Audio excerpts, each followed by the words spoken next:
Assalamualaikum warahmatullahi wabarakatuh. Innal hamdalillah nahmaduhu wa nasta'inuhu wa nastahdihi wa nastaghfiruh wa natubu ilaihi wa natawakkalu alaihi wa na'udzu billahi min shururi anfusina wa sayyiati a'malina may yahdihillahu fala mudilla lahu wa may yudlil fala hadiya lahu. Allahumma salli wa sallim wa barik ala Muhammad wa ala ali Muhammad kama sallaita wa sallamta wa barakta ala Ibrahim wa ala ali Ibrahim fil alamin innaka Hamidum Majid. Amma ba'd.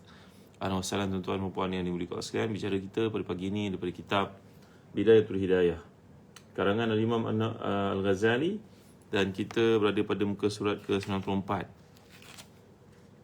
Iaitu pada bab yang lalu kita bincangkan bagaimanakah manusia ditawan oleh nafsunya lalu dia melakukan maksiat. Dan telah pun kita bincangkan pada kuliah yang lalu, pada minggu lepas, bagaimana maksiat ini dilakukan oleh manusia, antaranya melalui percakapannya, antaranya melalui mungkin janjinya, mengumpat. Dan yang keempat pada hari ini kita bincangkan bagaimana kemaksiat lidah ini adalah sifat ataupun sikap atau tabiat suka berhujah, berdebat dan membantah orang lain dalam percakapan. Perbuatan demikian merupakan tindakan menyakitkan hati, memperbodohkan dan mencalar maruah orang yang sedang berkomunikasi denganmu. Pada masa yang sama, hal begini mengandungi pujian terhadap diri sendiri, menganggapnya suci dengan kelebihan dan kebijaksanaan dan ilmu. Ia turut menjadi pemusnah kehidupan kerana kamu tidak berdebat dengan orang jahil, melainkan ia pasti menyakitimu. Kamu tidak berdebat dengan orang cerdik, melainkan dia akan marah dan berdendam kepadamu. Kerana Nabi SAW telah bersabda, "Man tarakal mira'a wa huwa mubtilun banallahu lahu baitan fi rabadil jannah wa man tarakal mira'a wa huwa muhiqqun banallahu lahu baitan fi al jannah." Siapa yang meninggalkan perdebatan sedangkan dia berada di pihak yang salah, maka Allah akan memberikan kepadanya satu rumah di tepian syurga. Barang siapa yang meninggalkan perdebatan padahal dia berada di pihak yang benar, maka Allah akan memberikan kepadanya sebuah rumah di kawasan tertinggi dalam syurga. Hadis ini riwayat Tirmizi. Jadi Nabi SAW memberitahu kepada kita tentang sikap suka berdebat ini, sikap suka membantah orang lain merupakan sikap yang buruk. Jadi menjadi satu tanggungjawab kepada kita untuk menyedarkan diri kita bahawa banyak orang yang bercakap ini, cakap-cakap ini merupakan cakap-cakap yang melalaikan, yang menjerumuskan seseorang itu kepada kemurkaan Allah SWT. Maka hendaklah kita pastikan diri kita dalam keadaan keselamatan. Saya ingat antara anak-anak murid yang terkemuka dimiliki oleh Imam Syafi'i radhiyallahu anhu arda, seorang bernama Imam Muhammad Az-Za'farani. Beliau ni orang Parsi. Diceritakan dalam Syiar Alamin Nubala bahawa Imam Az-Za'farani ini merupakan seorang murid Imam Syafi'i, penuntut ilmu di sisi Imam Syafi'i, yang sangat saleh, bukan saja saleh tapi wajahnya pun tampan.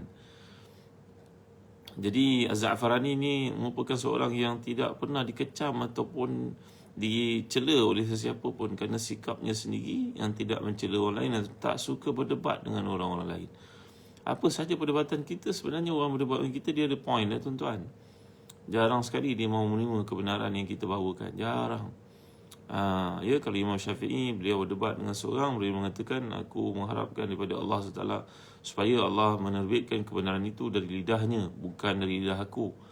Kerana tawaduknya Imam Syafi'i, walaupun beliau terpaksa berdebat, tapi beliau minta kepada Allah supaya kebenaran itu tampil dari lisan lawannya itu. Berbeza dengan sikap sebahagian manusia pada ini, yang kalau berdebat kena aku je menang, kalau aku salah pun aku tetap kena menang juga. Jadi tuan-tuan yang mulia sekalian, kata Imam Ghazali lagi, jangan kamu biarkan syaitan memperdayakanmu sambil berkata kepadamu, tegakkan kebenaran dan jangan bersikap lemah lembut, kerana syaitan selama-lamanya akan menyerumuskan orang yang bodoh ke dalam keburukan dalam lapangan kebaikan.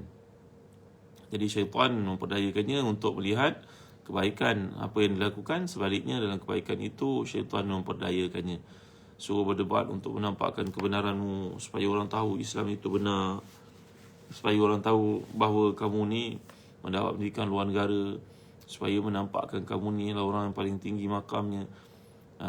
Akhir sekali dalam dia mempertahankan ilmu itu, syaitan pun menyerumuskannya, walaupun pada peringkat awal niatnya itu adalah baik. Maka jangan jadikan dirimu sebagai bahan tawa syaitan lalu dia mengejekmu. Menzahirkan kebenaran kepada mereka yang mahu menerimanya merupakan satu perkara yang baik. Namun ia dilakukan melalui cara nasihat tanpa dilihat orang, bukan dengan cara berdebat. Ada kalanya kita kena berdebat, tuan-tuan, seperti yang dilakukan oleh contohnya orang berdebat bab agama, orang berdebat bab memang tidak ada masalah padanya. Tapi Imam Ghazali meletakkan satu kerangka untuk kita faham, kerana peluang untuk seseorang, potensi untuk seseorang itu ditipu dan juga diperdayakan syaitan itu ada ruang untuk berlakunya demikian. Maka Imam Ghazali mengingatkan kita supaya berhati-hati dalam bab perdebatan. Nasihat itu mempunyai sifat dan keadaan tersendiri. Sikap lembut dan belas kasihan amat diperlukan dalam nasihat. Jika tidak, ia boleh bertukar menjadi satu pendedahan aib orang lain dalam keadaan keburukannya lebih banyak berbanding kebaikan. Orang yang sering bergaul dengan faqih pada zaman sekarang sering memiliki karakter suka berhujah dan berdebat serta sukar untuk berdiam diri. Hal ini demikian kerana golongan ulama yang jahat membisikkan kepadanya bahawa perbuatan itu merupakan satu kelebihan. Kemampuan berhujah dan berdebat adalah tindakan yang terpuji. Maka jauhilah mereka sebagaimana yang kamu menjauhi singa, kata Imam Ghazali. Ketahuilah bahawa perdebatan adalah sebab kepada kemurkaan Allah dan makhluknya. Jadi sebaik-baiknya langkah kalau kita nak menasihati seorang bukan dengan berdebat, kerana ia boleh membuka aib orang, kata Imam Ghazali. Cara terbaik adalah kita menasihatinya, berjumpa dengannya empat mata, menceritakan kepadanya kebenaran, andai dia mahu terima. Kalau dia tak mahu terima, berarti dia sudah pun tetap dalam fikirannya itu dalam sukar untuk diubah. Jadi kerja dakwah kita sudah selesai, kata Imam Al-Ghazali. Lagi berkaitan dengan lisan ini adalah dosa yang kelima, memuji diri sendiri. Allah SWT firman, fala tuzakku anfusakum huwa a'lamu man ittaqa. Fala tuzakku anfusakum huwa a'lamu biman ittaqa. Janganlah kamu menganggap diri kamu bersih dari dosa, dialah yang lebih mengetahui siapa yang paling bertakwa. Surah An-Najm ayat ke-32. Jadi dalam hidup ini kalau kita perlu memuji seseorang pun, kita hendaklah mengatakan demikianlah yang saya tahu, selebihnya saya serah kepada Allah Ta'ala. Hakaza ahsibuhu wala uzaki 'ala Allahi ahada. Bagaimana pendapatmu tentang fulan dan fulan? Katalah kita nak puji dia. Bangun malam, kaki tahajud, kaki sedekah, banyak berderma. Kalau kita nak nyatakan demikian, katalah setakatnya sahaja. Kemudian kita katakan demikianlah yang saya tahu, selebihnya saya serahkan kepada Allah Subhanahu Wa Taala. Jangan melampau-lampau dalam memuji manusia masih hidup. Tuan-tuan, kalau kita perlu puji seorang pun, kita katakan apa-apa kebaikan yang padanya, kemudian kita sebut perkataan wala uzaki 'ala Allahi ahada. Wala uzaki 'ala Allahi ahada maksudnya apa? Saya tidak melebih-lebihkan pujian kepada seseorang itu kerana itu sahaja yang saya tahu. Seorang yang bijaksana ditanya, apakah kejujuran sangat buruk? Beliau menjawab, pujian terhadap seorang. Apakah bentuk kejujuran yang sangat buruk? Beliau menjawab, pujian terhadap dirinya sendiri. Pada ini kan zaman orang menayang-nayang kelebihan, menunjuk-nunjukkan kelebihan. Kalau boleh semua kebaikan itu nak disebahkan kepada dirinya. Menjadi satu tanggungjawab. Ialah zaman pada ini orang mudah untuk buat poster, orang mudah untuk buat newsletter, orang mudah untuk menyebar-nyebarkan kebaikan, sebagaimana juga keburukan mudah untuk disebarkan. Apabila seseorang menyebarkan tentang kebaikan kita, tuan-tuan yang dimuliakan Allah sekalian, hendaklah kita tegur. Kerana tuan-tuan yang dimuliakan Allah sekalian, orang yang memuji itu kama tadinu tudan, sebagaimana orang itu memuji, sebenarnya di sebalik nanti dia akan keji, tuan-tuan. Jadi kadang-kadang pada ini ada di kalangan kita yang orang petik pandangan-pandangan daripada para sahabat, kata-kata yang hebat daripada para ulama, nanti dia disebahkan kepada orang itu. Contoh ayat daripada Samurah bin Jundab, beliau berkata, takutlah kamu kepada harta dunia, yang halalnya dihisap, yang haramnya diazab. Maka orang mendengar ayat itu, dia terlupa nak sebut nama sahabat barangkali, ataupun dia tidak dengar, maka dia pun sebut, letak gambar seseorang ustaz, gambar saya lah contohnya, tuan-tuan. Tak, gambar saya tulis bawah tu, kata Ustaz Zazan. Ingatlah harta dunia, yang halalnya dihisap, yang haramnya diazab. Bukan kata-kata saya itu, tuan-tuan. Itu merupakan kata-kata para sahabat, Abdullah bin Mas'ud ataupun Samurah bin Jundab. Tapi orang pada hari ini suka buat demikian. Maka dia pun rasa, akulah yang dikatakan orang, akulah yang disebabkan posternya ke timur, ke barat, ke sana, kemari. Tuan dimuliakan Allah sekalian, takwalah pada Allah. Ingatlah, kata-kata itu bukan kata-kata kita sebenarnya. Masih banyak lagi kata-kata hikmah yang boleh kita taburkan. Tak perlulah kita bangga dengan perkataan-perkataan yang diusahakan, yang dikatakan oleh orang-orang lain, ahli-ahli syurga. Kita pula sibuk menisbahkan kepada diri kita. Dan kalau orang menisbahkan kepada diri kita, menyandarkan kepada diri kita, hendaklah kita tegur, beritahu, ini bukan kata-kata saya, ini bukan kata-kata para sahabat. Maka ini merupakan satu tanggungjawab. Bimbang termasuk kita dalam konteks, kata Imam Ghazali, memuji-muji diri sendiri. Tuan-tuan ya. Oleh itu jangan biasakan diri buat demikian. Ketahuilah buatan itu merendahkan kehormatanmu di sisi manusia dan mengundang kemurkaan Allah kepadamu. Jika kamu hendak tahu bahawa pujian atas diri sendiri tidak menambah pandangan hormat manusia kepadamu, maka lihatlah kepada mereka yang hidup bersamamu ketika mereka memuji diri sendiri dengan kemuliaan, kedudukan dan harta. Ada orang keliling kita yang kita sempat lihat memuji dirinya, supaya orang semua sanjung. Kemana pergi orang-orang ini? Adakah kekal namanya? Adakah terus disanjung orang, dimuliakan? Tak, dah berakhir hidupnya tuan-tuan. Mungkin pada hari ini tak ada seorang pun yang kenal lagi kepadanya. Maka hendaklah kita ambil iktibar daripada perkara ini. Jangan berlaku kat tadi kita. Bukankah hatimu membencinya? Bukankah kamu mencela tindakan mereka setelah kamu beredar meninggalkan mereka? Sedarlah ketika kamu memuji diri sendiri, mereka mencelamu dalam hati ketika itu juga. Mereka lalu menzahirkannya terang-terangan dengan lidah mereka apabila kamu beredar meninggalkan mereka. Kalau kita dalam persatuan ke, dalam organisasi ke, dalam syarikat ke, dalam apa-apa pergerakan kemanusiaan ke tuan-tuan, kalau kita nak berjaya, kita membantu orang di bawah kita atau orang keliling kita, dan kemudian kita sebutlah kebaikan-kebaikan yang pernah kita lakukan itu kepada mereka. Sebagai contoh tuan-tuan, kita berada dalam organisasi, kita dapat satu cetusan ilmu yang baru, satu pandangan yang baik untuk dilaksanakan. Maka untuk menjadi pemimpin, kita wajar berkata kepada orang keliling kita, sebenarnya pandangan ni bukan pandangan saya. Saya mengambil pandangan daripada sahabat saya Tuan Haji Ahmad. Sebenarnya dia bagi idea ni dari awal.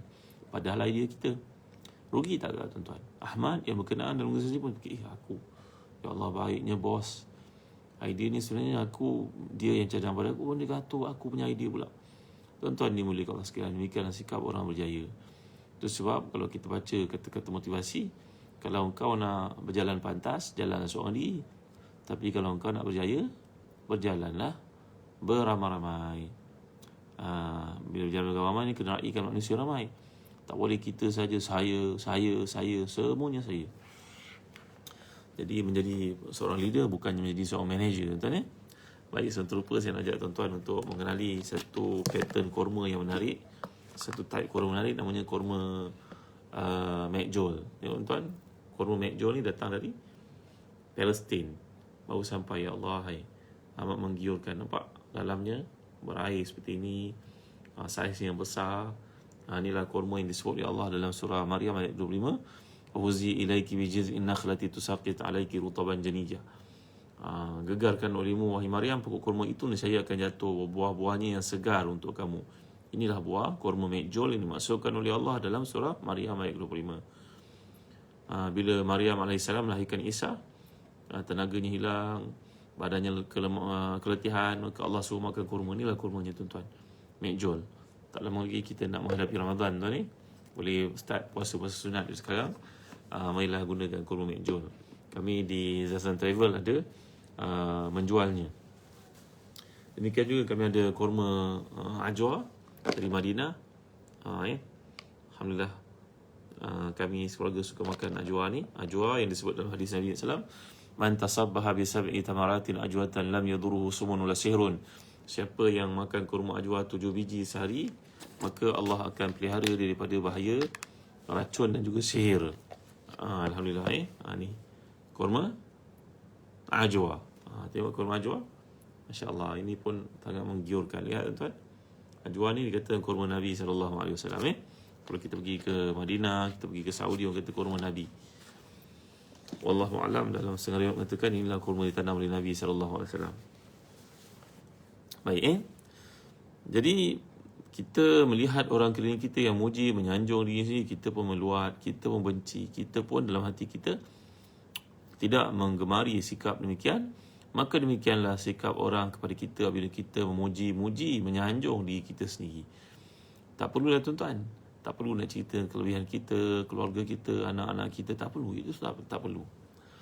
Kerana orang yang saleh jarang mencerita tentang dirinya, tentang keluarganya, tentang isinya, tentang anak-anaknya. Ya? Baik, yang keenam, melaknat. Hindarilah daripada melaknat satu makhluk ciptaan Allah, sama ada haiwan, makanan atau seseorang. Jangan pula kamu menuduh secara pasti seseorang daripada kalangan ahli kiblat sebagai syirik, kufur, nifak, kerana yang mengetahui segala rahsia adalah Allah SWT. Jangan kamu campur tangan dalam urusan antara para hamba dengan Allah SWT. Ketahuilah pada hari kiamat nanti kamu tidak akan ditanya mengapa kamu tidak melaknat fulan, dan hanya mendiam diri daripada mengatakan tentangnya. Bahkan sekiranya kamu tidak pernah melaknat iblis seumur hidupmu dan lidahmu tidak sibuk menyebut perihalnya sekalipun, kamu tetap tidak akan ditanya, disoal tentangnya pada hari kiamat. Namun apabila kamu melaknat seseorang makhluk Allah, nescaya kamu akan dituntut dan ditanya perkara itu. Seperti dalam satu hadis ketika Nabi SAW melihat seorang sahabat melaknat untanya. Dia berkata satu benda yang tidak baik pada untanya. Maka Nabi SAW sabda kepadanya, lepaskan dia pergi kerana tiada kebaikan lagi padanya. Jaga diri baik tuan-tuan ya, daripada mengatakan perkara keburukan, terutamanya kepada orang yang rapat dengan kita, isteri kita, anak-anak kita. Janganlah kata perkara yang buruk-buruk. Kerana Nabi SAW telah bersabda, la tad'u ala anfusikum wa la tad'u ala amwalikum wa la tad'u ala ahlikum wa la tad'u ala auladikum.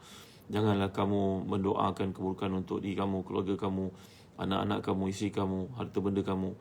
Kerana mungkin pada waktu kau berdoa keburukan terhadap mereka, itulah pintu kemustajaban sedang dibuka. Lalu Allah mengenakan apa keburukan yang kamu katakan itu. Seperti berlaku satu cerita di Yaman, tuan-tuan. Seorang anak ni sangat degil, ingkar pada arahan ibu ayahnya. Maka ibu ayahnya tak boleh bertahan lagi. Memang terlalu nakal budak ni, super aktif, hyperaktif. Kalau suruh panjat, kan kita kalau nak larang anak-anak daripada manjat, panjat, nanti dia turun lah. Biasa bagi arahan yang terbalik, dia berhenti. Ini bangsa kalau cakap panjat, memang betul-betul dipanjat, tuan-tuan. Gitulah agaknya si anak ini, begitu ingkar, degil, di luar kawalan ibu ayah, sampailah dia balik. Maka ibu ayah ni akhirnya putus asa daripadanya dan berkata, ayah dia kata kepada anak ni, tuan-tuan ni, na'udzubillah ya, Allahu Akbar, tak sampai hati saya nak kata, tuan-tuan. Ini cerita ulama' di Yaman, pendakwah di Yaman. Maka akhirnya ayah ini berkata kepada anak tersebut, na'udzubillah, moga Allah selamatkan saya dan tuan-tuan daripada kata-kata yang buruk ni. Kata pada anak itu, nanti engkau mati di langgar lori. Allahu Akbar, la ilaha illallah, Muhammad Rasulullah.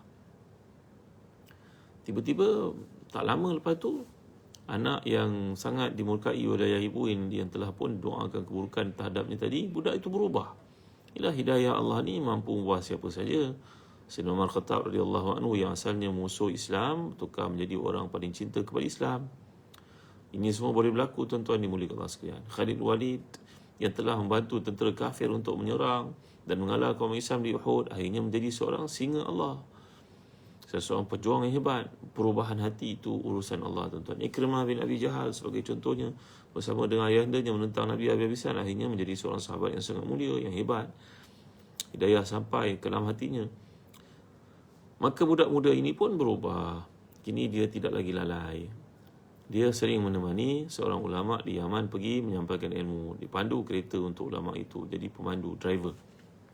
Pada satu hari, ayah ibunya memang dah lupa tentang kata-kata mereka itu. Nak tarik balik pun payahlah, tuan-tuan. Kena banyak taubat pada Allah. Kalau bercakap satu benda yang bukan-bukan, dia kena taubat pada Allah. Puasa 3 hari contohnya, supaya taubat kita mudah diterima oleh Allah. Kini budak muda ini telah menjadi orang baik, mengikut ulama' pergi berceramah di sana-sini. Satu hari ketika ulama' ini dalam perjalanan untuk menyampaikan ilmu bersama dengannya, dia driving. Kereta itu rosak. Maka ia pun berada di tepi sebuah terowong di Yaman. Maka anak muda ni berkata kepada gurunya, tuan guru duduk dalam kereta, saya repair kereta. Dia pun repair kereta. Tuan-tuan, tak sebenarnya ketika mereka berhenti, sebuah lori yang yang terbabas, melanggar, mereka matilah tuan-tuan anak muda ni. Maka sekalian keluarganya pun menangisi kematian budak muda yang dahulunya nakal, sekarang dah jadi baik itu tuan-tuan ya. Taubat kepada Allah Ta'ala. Qul ya ibadiyalladzina asrafu ala anfusihim la taqnatu min rahmatillah. Innallaha yaghfiru dhunuba jami'a innahu wal ghafurur rahim. Allah menyatakan dalam surah Az-Zumar, katakan kepada sekalian hamba-hambaku yang melampaui batas, yang tersilap, yang terlanjur, kembalilah kepada Allah. Allah mengampunkan semua dosa-dosa. Allah Maha Pengasih dan Penyayang. Ayat seperti ini perlu kita war-warkan selalu kepada umat Islam yang hopeless pada hari ini, yang hilang hala tuju, yang kadang-kadang rasa gusar, yang tiada pedoman, yang tersalah buat kesilapan, dosa dan sebagainya, maksiat. Yang penting, maka budak ini pun langgar lori, matilah dia tuan-tuan. Berita itu sampai kepada ayah ibu, Allahu Akbar, anak itu baru je bertaubat, baru jadi baik, terasa macam baru sangat. Maka sekalian mereka menangisinya, menuntut jenazahnya di hospital. Akhirnya barulah ayah ini kata kepada anak-anaknya yang lain, punya ayah silap nak. Kenapa ayah? Ayah pernah mendoakan, ini doa ayah makbul. Allahu Akbar, la ilaha illallah Muhammadur Rasulullah. Maka dalam hidup tuan-tuan, janganlah mendoakan melainkan yang baik-baik untuk anak-anak kita. Terus sebab doktor nenek moyang kita orang yang mulia, mereka kalau marah kepada kita pun mereka tak akan kata melainkan yang baik-baik. Ya, contoh anak ni kalau makan berterabur makanan nasinya, dia akan jawab. Dia akan katalah datuk ni, nenek ke, makcik ke, pakcik ke, betul engkau Abdul Rahman makan bersepah macam ni, agaknya besok murah engkau, suka bantu orang. Tengok kata-katanya tuan-tuan. Azila contohnya tuan betul engkau nenek suruh tutup reban, kau tahu pun nak tutup habis dah ayam nenek dimakan musang malam tadi. Dia berkata yang baik walaupun dia marah tuan-tuan. Kerana kata-kata yang baik itu menjadi doa untuk kita sehingga kita ini manusia yang baik pada hari ini. Ya, jadi ini merupakan satu motivasi kepada kita, jangan berkata melainkan yang baik-baik. Jangan berkata perkara-perkara laknat tuan-tuan Baik. Mendoakan keburukan ke atas orang lain. Nanti sebelum itu ada ayat lagi yang saya tamatkan. Jangan sekali-kali mencerca satu makhluk Allah, kerana Nabi tidak pernah mencela walaupun makanan yang tidak enak. Jika baginda berselera terhadap makanan, baginda makannya. Jika baginda tidak berselera, maka baginda akan meninggalkannya. Sallallahu alaihi wasallam. Ini contoh yang terbaik. Suka makan, tak suka diam. Ya, ataupun dalam satu hadis ketika Nabi makan makanan tersebut bersama dengan Aisyah, mungkin pada waktu itu Aisyah radhiyallahu anha baru berkahwin, belum pandai masak. Makanan itu agak masin. Maka Nabi makan, Nabi mengajar Aisyah, mari makan sekali, minum sup ni sekali. Akhirnya barulah Aisyah rasa, Allah masin rupa-rupanya. Sallallahu alaihi wasallam. Yang ketujuh, mendoakan keburukan ke atas orang lain. Pelihara lidahmu daripada mendoakan keburukan ke atas makhluk Allah.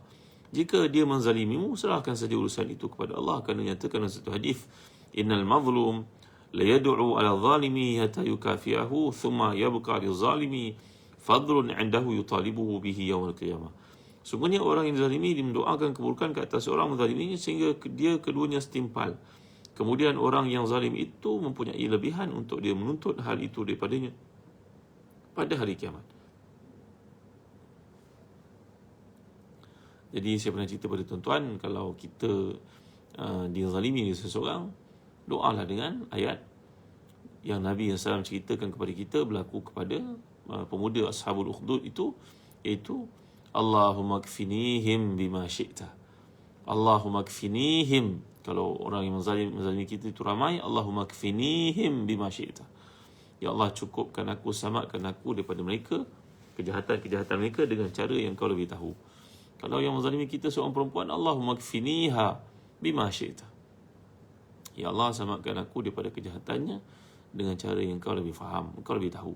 Kalau yang menzalimi kita itu merupakan seorang lelaki, Allahumma kfinihi. Allahumma kfinihi bima syi'ta. Ya Allah, cukupkan aku, selamatkan aku daripada kejahatannya dengan cara yang kau lebih tahu, wahai Tuhan. Jadi dalam kenyataan Imam Ghazali ini menjelaskan kepada kita, janganlah melampau-lampau dalam mendoakan orang itu walaupun orang itu melakukan kejahatan apa juga kepada kita. Baik. Ada seorang mencela dan memaiki Hamun Al-Hajjaj. Lalu seorang salah berkata, Allah pasti akan menjatuhkan hukuman kepada orang yang mencela Hajjaj Dengarlah mereka sebagaimana Allah turut menghukum Hajjaj dengan sebab orang yang pernah dizaliminya. Siapakah Hajjaj ini? Hajjaj ini ialah panglima perang pada zaman Bani Umayyah, iaitulah seorang yang terkemuka dengan kezalimannya, tekanannya, penganiayaannya dan juga hukumannya yang kejam terhadap orang ramai. Ini namanya Hajjaj. Al-Hajjaj bin Yusuf As-Saqafi. Ini merupakan seorang panglima perang yang sangat zalim. Jadi walaupun dia zalim, urusan kezalimannya itu terserah kepada Allah Subhanahu Wa Taala. Para ulama di kalangan sahabat yang hidup pada masa itu berkata, moga Allah memberi kepadanya apa yang selayaknya.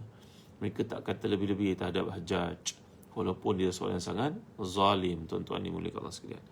Jadi bila ada orang mencela Hajjaj ini melampau, maka ada orang berkata, Hajjaj akan dapat bahagiannya di akhirat di atas kezalimannya. Aku bimbang engkau juga akan dapat bahagian yang sama di atas celaanmu terhadap Hajjaj. Jadi cukup. Semua orang dah faham kejahatannya. Tak perlu nak cerita-cerita, nak panjang lebar lagi, tuan-tuan dimuliakan Allah sekalian. So pada hari ini kalau kita lihat azam tahun baru, sepatutnya kurangkan membaca medsos, media sosial. Kerana ia merupakan kenyataan-kenyataan yang kadang-kadang tak boleh dipertanggungjawabkan. Banyak kali kita baca dalam apa saja mekanisme media sosial ni, kita akan lihat semua kata-kata tak bertanggungjawab, tuan-tuan. Kalau berlaku satu video disebarkan, nanti komen bawah itu. Komen-komen itu kebanyakannya tak boleh pakai, tuan-tuan ni mulia sekalian. Sepatutnya bila kita mendengar kuliah, kita mendengar perkara-perkara kebaikan disebarkan, kita komen, kita panjangkan kepada orang, kerana padanya ada nilai di sisi Allah, di sisi manusia. Tapi kalau kata-kata yang kosong, kata-kata yang melalaikan, sebaliknya itu yang mendapat sambutan untuk dipanjangkan, dikomen, diberi pandangan. Sedangkan semuanya merupakan sampah, tuan-tuan dimuliakan Allah sekalian. Merupakan kata-kata kosong yang tak ada manfaat, tak ada nilai di sisi Allah. Takut di akhirat menjadi beban untuk kita. Ma yalfizu min qawlin illa ladayhi raqibun atid. Ya. Jadi tidak seorang itu melafazkan apa juga kata-kata, melainkan di sisi Allah telah dicatat oleh raqib dan juga atid. Yang ke-8, mengolok-olok, mengejek dan menghina manusia. Jaga lidahmu di perbuatan ini ketika serius dan bergurau, kerana ia boleh mencemarkan air muka, menjatuhkan wibawa, mengundang keresahan serta menyakitkan hati. Perbuatan itu adalah titik tolak kepada pertengkaran, kemarahan, terputusnya hubungan dan menyemai perasaan dengki dalam hati. Oleh itu, jangan memperolok-olokkan seorang. Sekiranya dia memperolokkan kamu, jangan ambil peduli terhadapnya dan paling daripadanya hingga dia memperkatakan perkara lain. Jadilah di kalangan mereka yang apabila melintasi satu yang sia-sia, mereka menjauhinya. Wa idza khatabahumul jahiluna qalu salama. Orang yang beriman ini bila orang-orang jahil berkata dengannya, dia berkata salamun alaikum, sejahtera ke atas kamu. Cukup setakat itu, tak payah dilayan. Kerana orang-orang demikian ibarat anjing, tuan-tuan dimuliakan Allah sekalian. Kata Imam Ghazali dalam kitab Ihya Ulumuddin, ia umpama anjing. Anjing apa caranya? Menyalak. Kita lawan dengan anjing itu adalah menjadi satu sia-sia. Jadi kalau kita melihat anjing itu mengganggu kita, carilah tuannya untuk menyelesaikan urusan gangguan itu. Jangan kita melayan anjing itu, kerana tidak memberi manfaat apa-apa kepada kita. Semua perkara yang disebutkan tadi adalah sejumlah keburukan lidah. Tiada satu yang dapat membantu daripada bahaya lidah selain beruzlah dan sentiasa berdiam diri, kecuali sekadar keperluan. Abu Bakar As-Siddiq radhiyallahu anhu pernah meletakkan batu dalam mulut untuk menghalangnya daripada bercakap sesuatu yang tidak perlu. Dia mengisyaratkan kepada mulutnya lalu berkata, inilah yang memasukkan aku ke dalam jurang kebinasaan. Itu Sayyidina Umar tu. Itu Sayyidina Abu Bakar As-Siddiq tu. Meletakkan dalam mulutnya batu supaya mengelakkannya berkata perkara yang sia-sia. Lantaran itu kamu hendaklah mengamalnya dengan bersungguh, kerana ia adalah faktor utama membinasakanmu di dunia juga akhirat. Adapun perut, peliharalah ia daripada mengambil yang haram dan syubhah, serta berusaha dalam mencari yang halal. Apabila kamu berjaya mendapati yang halal, berusahalah pula untuk menghadkan di bawah had kenyang, kerana kekenyangan boleh mengeraskan hati, merosakkan fikiran, melemahkan ingatan, memberatkan anggota badan untuk beribadah dan menuntut ilmu, menguatkan syahwat dan membantu tentera-tentera syaitan. Kenyang dengan makanan halal itulah punca segala keburukan, kerana bagaimana pula dengan memakan yang haram. Kalau kita baca dalam kitab Talbis Iblis, tuan-tuan ya, Talbis Iblis ni satu kitab menceritakan bagaimana Iblis memperdayakan manusia. Ini saya bacakan dekat awal ni, tuan-tuan. Balagana anna Iblis zahara li Yahya bin Zakaria alaihi wassalam, fara'a alaihi ma'ali kulla syai'in. Faqala Yahya, ya Iblis, ma hadhihi al-ma'ali allati ara 'alayka? Qala hadhihi ash-shahawat allati asidu bihinna ibna Adam. Qala fahali fiha min syai'in. Qala rubbama syami'ta fathaqalnaka anis salah wa thaqalnaka anis dhikri. Qala fahal ghairu dhalik. Qala la wallah. Qala lillahi alayya alla amla'a batni min ta'amin abadan. Qala iblis walillahi alayya alla ansah musliman abadan. Satu hari Nabi Yahya bin Zakaria bertemu dengan iblis. Ini cerita Israeliat lah tuan-tuan. Disebut oleh Imam Ibn Jauzi dalam kitabnya Talbis Iblis. Maka Nabi Yahya bin Zakaria bertanya kepada iblis ini, apakah yang ada di tanganmu itu? Aku lihat ada banyak tali, ibarat macam cemeti lah tuan-tuan ni, macam tali, macam pengikat, ma'alik. Maka Nabi Yahya bertanya, apa benda itu wahai iblis? Iblis menjawab, inilah dia tali yang aku gunakan untuk mengikat hamba-hamba Allah. Maka Nabi Yahya bertanya, bagaimana tu? Jawapan iblis, aku memujuknya untuk makan banyak. Bila dia makan banyak, badannya berat. Bila badannya berat, sebenarnya aku mengikat dia daripada sembahyang banyak. Aku ikat dia daripada melakukan zikrullah. Aku ikat dia daripada baca Quran. Aku ikat dia supaya dia tidak melakukan amal salih. Maka kata Nabi Yahya bin Zakaria alaihi wassalam, demi Allah, mulai hari ini aku akan kontrol segala yang aku makan supaya tak berlebihan. Kerana bila berlebihan, ia akan menjadi tambatan syaitan untuk melalaikan kita dia melakukan perkara-perkara baik. Maka mendengar jawapan Nabi Yahya itu, iblis berkata, celakanya aku, mulai hari ini aku tak akan cerita apa lagi helah yang aku lakukan untuk memperdayakan manusia. Jadi tuan-tuan, kata-kata ini merupakan satu kata-kata yang penuh maksud. Anak-anak kita pada waktu PKP duduk kat rumah, pastikan mereka tidak makan berlebihan, tuan-tuan yang boleh kawaskan. Ini kita sediakan segala bentuk makanan, nak order, nak beli, yang dalam freezernya, yang ordernya. Akhirnya anak-anak jadi apa tuan-tuan? Anak-anak jadi anak-anak syaitan. Makannya berlebihan, hatinya cenderung untuk melakukan kemaksiatan, kerana bila nafsunya penuh, makanannya penuh dalam perut, maka syahwat berkuasa dalam dirinya, tuan-tuan dimulai Allah sekalian. Kan kebaik kalau kita kontrol makan, buat jadual.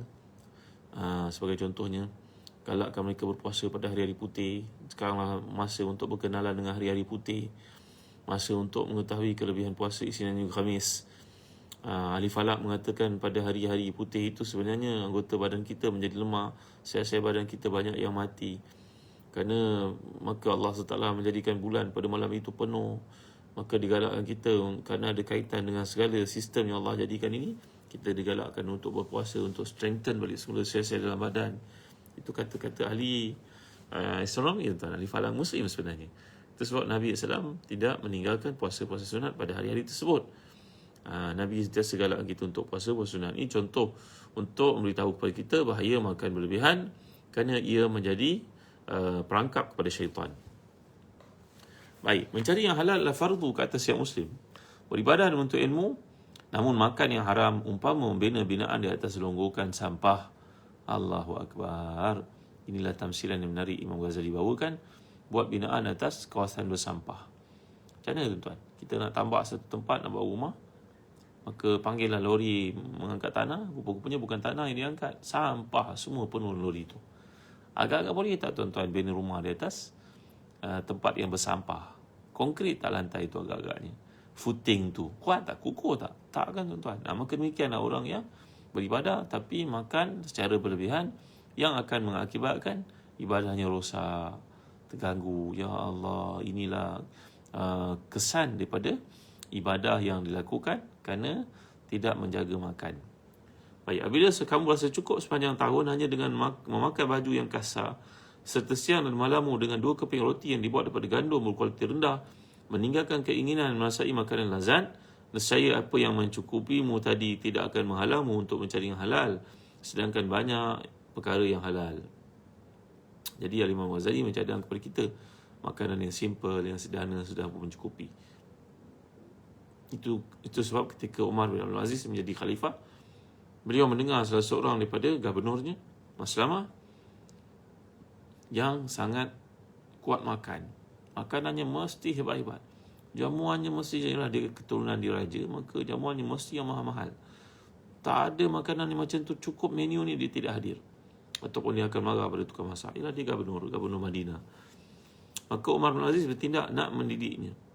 Maka dipanggil Imam Salamah datang ke istana untuk berbincang isu-isu tertentu tentang Madinah. Daripada pagi sampai ke petang, tak ada hidangan dihantar, melainkan air kosong saja, tuan-tuan dimuliakan Allah sekalian. Air kosong saja dihantar. Sampai ke petang. Akhirnya selepas asar, dia pun bawakan roti dengan minyak zaitun. Maka makanlah Mas Salamah ni macam pelahap. Ni gubernur di bawahnya. Makan, sungguh-sungguh dia makan. Akhirnya dia makan. Dan dekat maghrib, barulah makanan besar-besaran, makanan yang hebat dihantar. Maka Rasulullah berkata kepada Amirul Mukminin, wahai Amirul Mukminin, saya dah kenyang dah, kenapa makanan lambat datang? Maka Umar bin Abdul Aziz bertindak mendidik gubernurnya yang penting itu, berkata kepadanya, wahai sahabatku, gubernurku, untuk pengetahuanmu, lihat engkau makan roti dengan minyak zaitun pun dah cukup. Mengapa engkau perlu makan makanan mewah, sedangkan yang zuhud, yang sederhana pun mampu untuk memberi kepadamu kekuatan? Susu secawan, roti dengan minyak zaitun dah cukup. Kalau ada keju sikit cukup, tak payah nak makan berlebihan. La ilaha illallah Muhammadur Rasulullah. Ada satu kajian lah dibuat ni. Selalu baca kajian orang ni tuan. Tentang syarikat-syarikat the best 100 country, the best 100 companies dalam dunia. 10, 100 company terbaik dalam dunia. Maka dibuatlah kajian-kajian. Ini saja saya sebutlah tuan-tuan ni. Antara company yang berprestasi tinggi, namanya, tuan-tuan tahulah ni kajian dari berbagai-bagai sudut lah, pendapatan pedapnya, dari sudut revenue-nya, dari sudut layanannya kepada pekerja. Ada macam-macam kriteria lah, dia bukan kira pada pendapatan secara income revenue saja, turnover saja, tak, dia cerita banyak faktor lah. Maka antara company yang hebat itu namanya Royal Shell. Rupanya Shell itu milik diraja Belanda, kita pun tak tahu Maka dikaji kenapa syarikat Shell ni begitu berprestasi, maju 100 lebih bilion, tuan ni trilion bisnesnya. Petronas dalam capaian itu diletakkan nombor 100 lebih, okeylah. Antara syarikat Malaysia yang berprestasi termasuk dalam 100, dia 100 lebih. Kemudian tuan-tuan, bank-bank mereka tidak masukkan, kerana bank bukan duit dia pun. Bank adalah dia pakai duit orang. Ini syarikat-syarikat yang dipanggil syarikat keusahawanan, syarikat yang berasaskan kepada pencapaian kerana perniagaan. Maka dikaji kenapa, apa sikap orang-orang, walaupun Belanda satu negara kecil pernah menjajah Indonesia, memiliki syarikat-syarikat besar macam ING, Shell, bahkan Airbus pun sebenarnya milik Belanda. Kita sangkakan Perancis, bukan, dia asalnya main daripada Belanda tuan ni. Airbus bukan Boeing. Maka dibuat kajian kerana orang-orang Belanda ini makannya sederhana. Tengah hari kalau mereka makan, mereka tak skip makan tengah hari. Mereka makan tengah hari itu simple, berehat tengah hari dalam 15 hingga setengah jam, 5 minit hingga setengah jam, mereka akan makan sandwich dengan sayur. Mereka lah orang yang paling kurus dalam dunia, badannya kurus. Makannya sangat sederhana, tapi benda yang berzat. Ini kajian dibuat lah. Tapi kalau kat negara macam kita, kalau ada jamuan tak ada PKP ni, bos-bos lah terutamanya, ini nak minum apa bos? Nescafe ke tea? Tea ke Nescafe? Mi goreng ke bihun goreng ke? Maka meeting yang sepatutnya jadi 1 jam jadi sampai 3 jam, kerana semua orang nak bersembang, duduknya empuk, makannya enak, tiap-tiap hari makan free. Tuan-tuan, maka productivity pun dengan mereka kita kena envy lah pencapaian mereka yang luar biasa. Ia ada sudut keduniaan, tak salah pun, kerana Sayyidina Ali berkata, kejarlah dunia seolah kamu akan hidup 1000 tahun, kejarlah akhirat seolah kamu akan mati pada esok hari. Yang menunjukkan kepada kita ketersusunan dan sistematik dalam kerja. Dunia ada bahagian, akhirat ada bahagian. Rabbana atina fid dunya hasanah wa fil akhirati hasanah wa qina azabannar. Baik. Seterusnya, makan secara sederhana. Lagi, kamu tidak dituntut untuk menyelidiki urusan-urusan tersembunyi, tapi kamu hendaklah mengelakkan harta yang kamu ketahui seperti haram, dan kamu menyangka dengan yakin bahawa harta tersebutlah haram mengikut petunjuk yang nyata yang melibatkannya.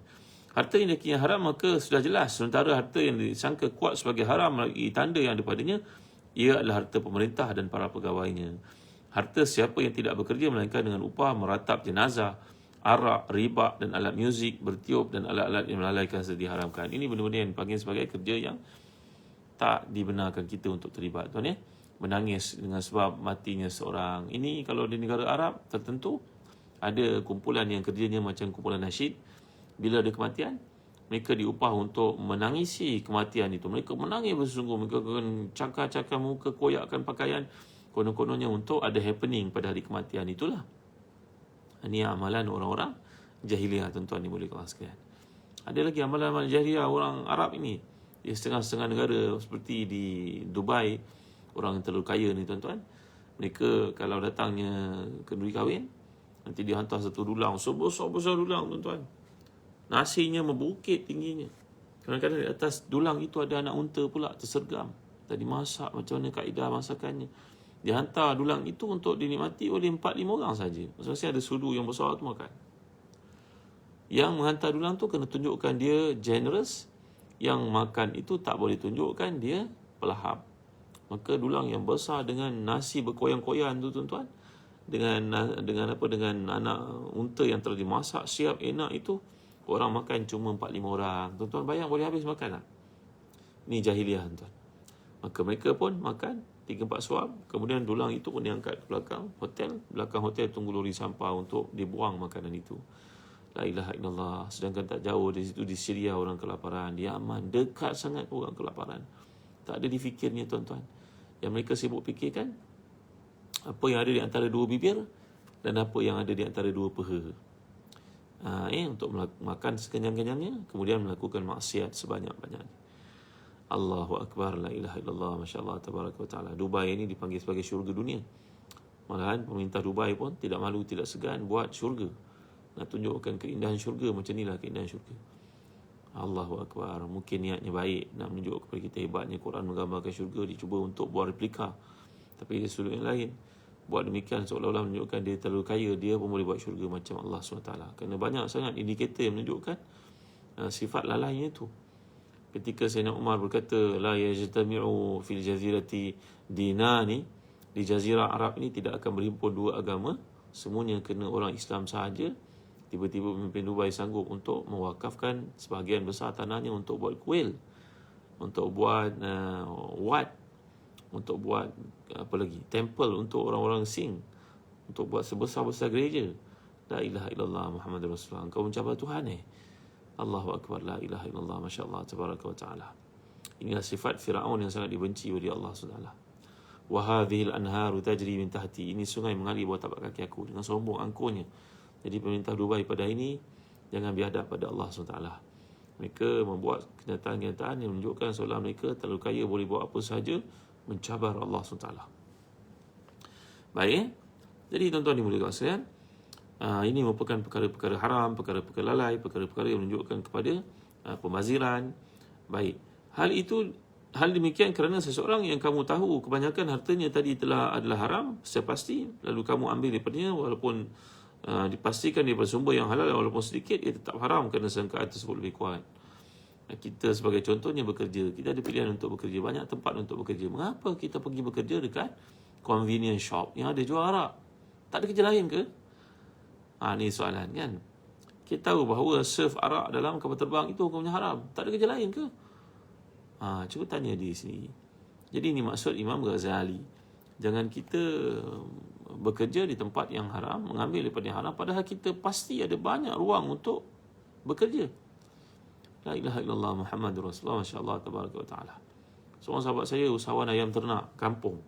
Dia kata, Ustaz, minggu lepas banyak 3,000 ekor ayam kampung masuk dalam reban saya, simpanan saya dekat Johor. Ya Allah, banyaknya tuan. Banyak Ustaz, memang tak cukup.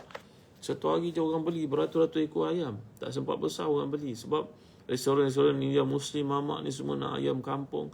Banyaknya.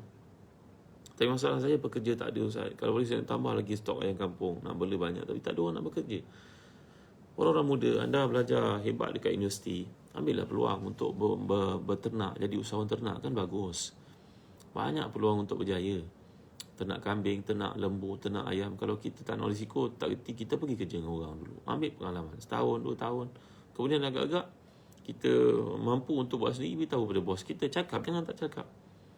Saya pun ada pekerja-pekerja tuan-tuan. Kadang-kadang kita rasa sedih sangat bila orang tak bercakap dengan kita. Mungkin ada silap-silap kita, tentu dia bekerja lama, mungkin gaji tak perasan kita naikkan. Inilah, kita manusia bukannya Nabi, kita manusia bukannya maksum. Jadi alangkah baiknya kalau ada benda yang tak puas hati, dan bos saya nak cakap ada benda penting ni, saya suka kerja kat sini, tapi saya sekarang dalam diam bos tak perasan anak saya dah bertingkat berapa orang, pendapatan saya tak boleh. Contoh, sebutlah tuan-tuan, apa nak malu? Allahu Akbar. Maka saya kepada orang muda di luar sana, pergilah kerja. Kalau kita tak nak risiko, kerja dengan orang dulu. Jangan kerja dengan syarikat besar-besar. Kalau kita kerja dengan syarikat besar-besar, kita susah untuk belajar satu persatu operasinya. Kerja dengan syarikat kecil, gajinya kecil tak apa, kerana kamu berniat besar. Daripada kamu kena pergi kerja tempat lain jauh-jauh, buat apa? Tinggalkan anak isteri, kerja tengah-tengah laut. Contohlah tuan-tuan. Contoh mungkin tuan-tuan tak setuju dengan saya, contoh. Sedangkan banyak peluang untuk kita berjaya pada ni. Bagi orang makan, kan? Jadi kerjalah. Kawan saya ni berkata dia berniaga yang kampung banyak ribu ekor, tapi masalahnya tak ada pekerja. Terpaksa ambil warga asing. Warga asing pula ada banyak percaturannya, ada banyak masalahnya. Pada hari ni pula isu COVID dan sebagainya. Tapi nak cari pekerja Melayu ni Ustaz payah Ustaz. Dia kerja 2-3 hari, dia dapat gaji, dia beli handphone, dia pun ahlan wa sahlan wa jalan. Allahu Akbar. Itu juga seorang peternak lembu cerita pada saya di Banting.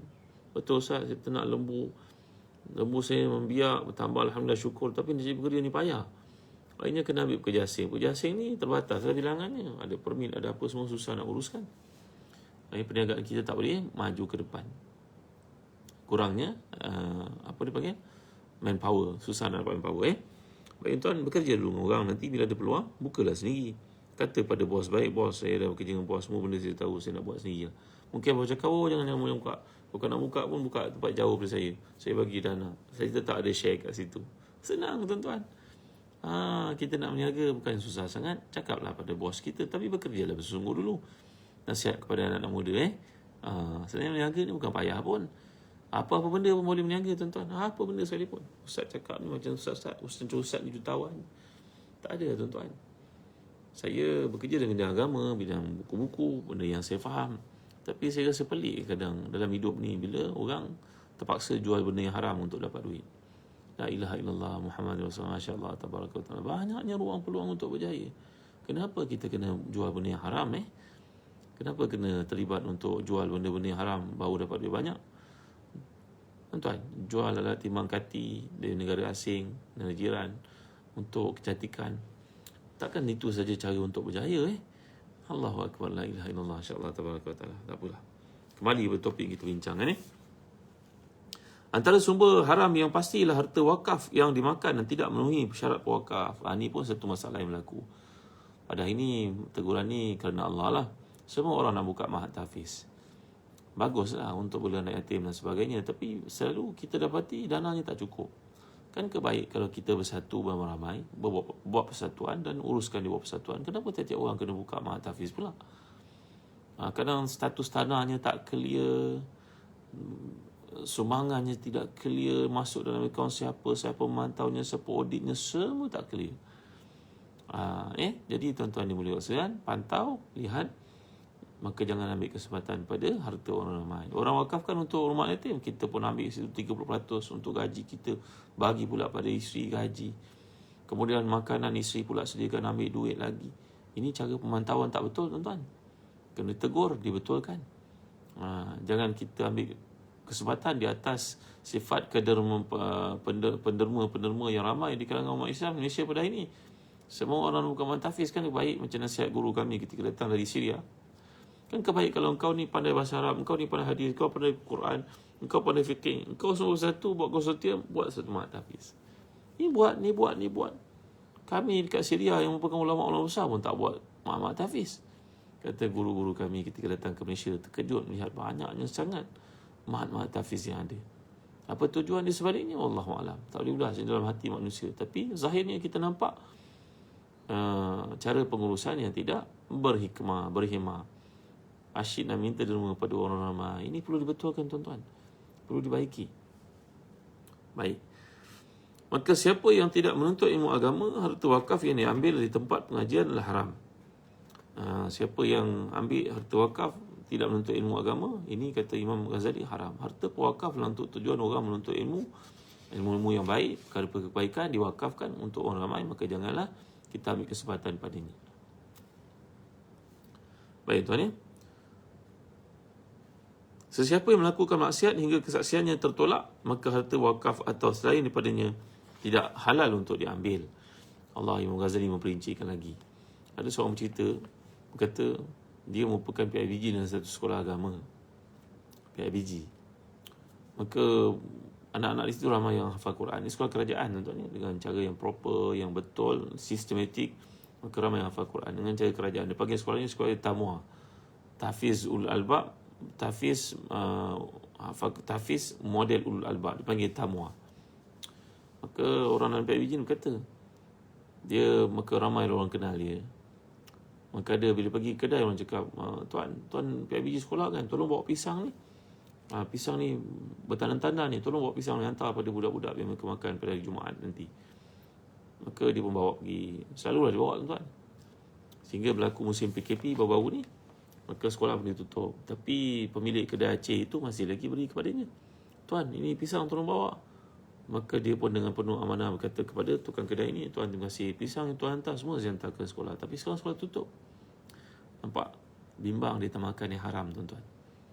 Lalu tukang kedai itu pun tengok dia, Allah tuan, kedai tu sekarang sekolah tutup dia orang Aceh, anaknya tak ada sekolah kat sekolah Islam pun, kat sekolah Malaysia pun.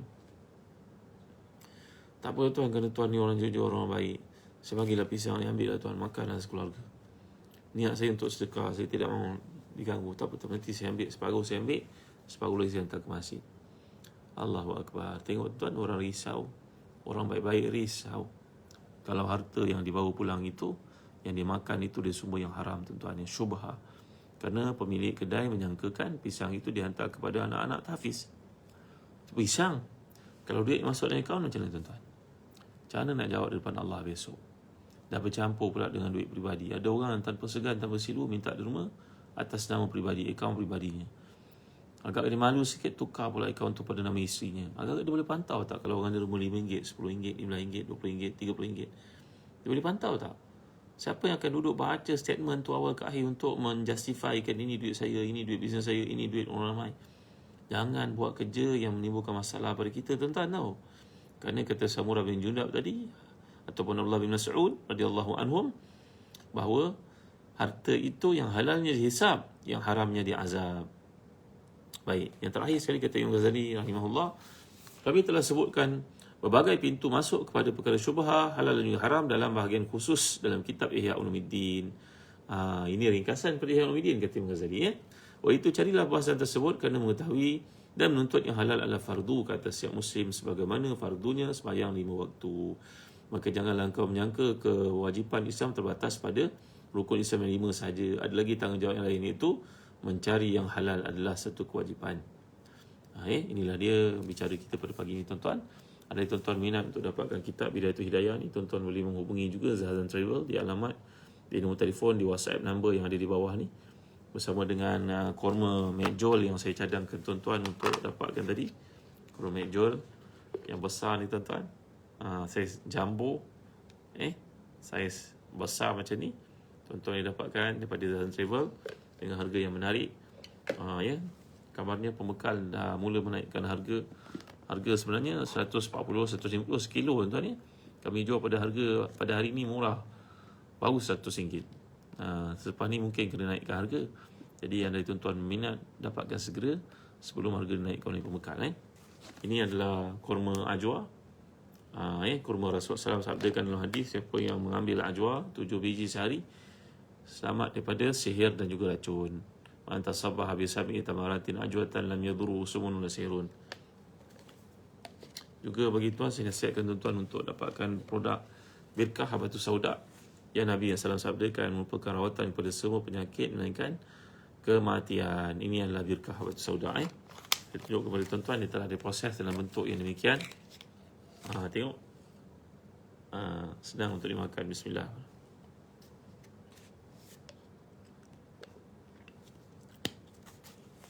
Boleh telan je tuan-tuan, kunyah pun boleh. Alhamdulillah. Mudah-mudahan dia dapat menyelamatkan kita dengan izin Allah, dengan ikhtiar yang kita lakukan. dari penyakit yang berlaku sekarang, daripada segala wabak yang berlaku sekarang. Mudah-mudahan Allah selamatkan kita dan anak-anak kita dan orang kita sayangi, pasangan kita, pekerja-pekerja kita, sekalian umat Islam. Ya, mudah-mudahan Allah memberkati kita semua. Terima kasih atas kehadiran tuan-tuan. Tolong share, like, komen benda-benda yang baik ini dan sampaikan kepada orang lain bahawa kuliah ini kita adakan daripada kitab Bidayatul Hidayah. Untuk yang dapatkan kitab ini dan juga kitab-kitab turas yang lain seperti Azkarul Azkar oleh Al-Imam As-Suyuti, ringkasan daripada Imam Nawawi. Mudah-mudahan segala ilmu yang disampaikan ini manfaat untuk kita semua. InsyaAllah dalam kuliah minggu depan kita akan bincang bab lagi anggota yang menyebabkan kita berdosa, iaitu kemaluan, kedua tangan, kedua kaki dan lain. Sekian, wassalamualaikum warahmatullahi wabarakatuh wa ala alihi wasallam. Alhamdulillahirabbil alamin. Dan satu lupa, satu lagi tuan-tuan, tuan-tuan, cikgu-cikgu, ibu bapa yang ada kat rumah, anak-anak kita tak ada aktiviti, dapatkanlah buku-buku latihan dari Telaga Biru. Tuan-tuan boleh melawat, boleh menziarahi www.telagabiru.com.my yang kami menerbitkan buku-buku latihan daripada darjah 1 sampai darjah 6, tingkatan 1 sampai tingkatan 5, termasuk buku-buku Jawi yang dihasilkan oleh guru-guru cemerlang, kaedah belajar bahasa Arab, matematik, sains, geografi, sejarah, semuanya ada, alhamdulillah. Dapatkan di www.telagabiru.com.my. Sekian, semua kita tangguhkan majlis kita dengan baca suratul Asr tasbih kafarah. Bismillahirrahmanirrahim. Wal 'asr innal insana lafi khusr illa alladhina amanu wa 'amilus salihat wa tawassaw bil haqq wa tawassaw bis sabr. Subhanakallahumma wa bihamdik asyhadu an la ilaha illa anta astaghfiruka wa atubu ilaik. Alhamdulillahirabbil alamin wassalatu wassalamu ala asyrafil anbiya'i wal mursalin sayyidina Muhammadin wa ala alihi wa sahbihi ajma'in. Allahumma ighfir lana dhunubana wa israfana fi amrina wa sabbit aqdamana wa ansurna 'alal qaumil kafirin. Allahumma ahsina aqibatana fil umuri kulliha wa ajirna min khizyi dunya wa 'adzabil akhirah. Rabbana la tuzigh qulubana ba'da idh hadaytana wa hab lana min ladunka rahmatan innaka antal wahhab. Allahumma inna nas'aluka al-huda wat tuqa wal 'afafa wal ghina. Allahumma inna na'udzubika min jahdil bala wa daraki asy-syaqa wa su'il qada wa syamatatil a'da. Allahumma inna na'udzubika min al-baras wal junun wal juzam min sayyi'il asqam. اللهم إنا نعوذ بك من زوال نعمتك وتحول عافيتك وفجاءة نقمتك وجميع سخطك. ربنا آتنا في الدنيا حسنة وفي الآخرة حسنة وقنا عذاب النار. وصلى الله على سيدنا محمد وعلى آله وصحبه وسلم. الحمد لله رب العالمين. تقبل الله منا ومنكم. Jumpa lagi tuan. Assalamualaikum warahmatullahi wabarakatuh.